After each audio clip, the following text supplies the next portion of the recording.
Okay, time to go move the cows back. And oh gee, I'll tell you what, it's been like a hurricane up here this morning. Absolutely blowing a gale.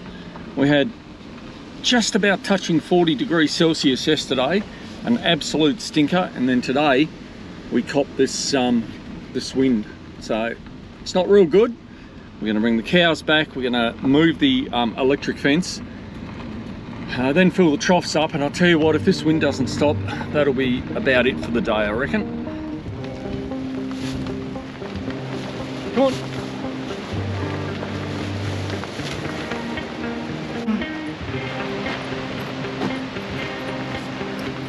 Go on.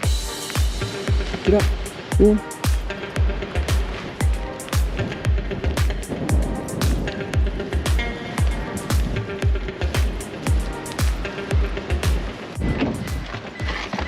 Okay, let's got that done. Lily's in here waiting. We'll just move up here a bit further now, and we've got to move the electric fence so it's in the correct place to put the cows in here tomorrow now. We're only putting one strand of electric up. That seems to be stopping them pretty good. And for people who don't know how electric fences work and why we use them, if we just let the cattle run wild over the area that we're doing now, they'd be laying down in the long grass, they'd be pooing, they'd be peeing all over the grass, not eating it, and we'd probably only get use of probably less than half of the grass that we've grown because of it. So that's why we use the electric. It's a great management tool, and it doesn't hurt the cattle at all. And once they get used to it, they just don't touch it, they don't go near it. So, and as you've seen on other videos, I've been hit by the electric that many times that if the shock was too big, they'd be using me as a Christmas tree at Christmas time. I'd be lit up that much. It just gives you a bit of a fright when it does touch you, but it doesn't really hurt.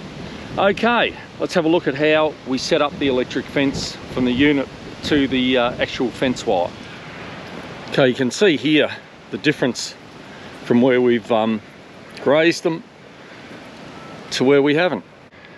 We'll spray this with Thrive fertiliser when we get this square grazed off, and then that should grow back again to be a nice bit of winter feed. So that's what the plan is anyway.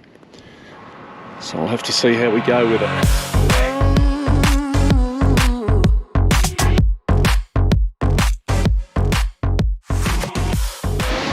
Oh, and that wind is absolutely terrible. Okay, what we've got here, we've got our battery. We've got our electric fence unit.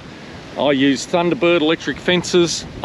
We've got an actual electric powered one that goes around most of the property, but a lot of times I just like these little battery ones.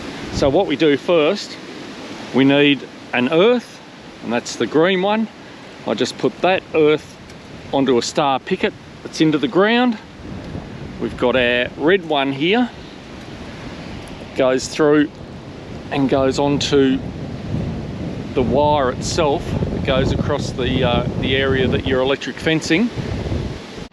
And one thing that you've got to make sure of is that you haven't got anything touching any metal or anything, or any fence wire, otherwise it will just earth out the fence and it won't have the same kick. So we've got this tail on this wire here, so what I'm going to do is just cut that off, so there's no earthing problems. So we've got our earth onto a star picket that's into the ground. That gives the earth, that gives the circuit. There's our power alligator clip.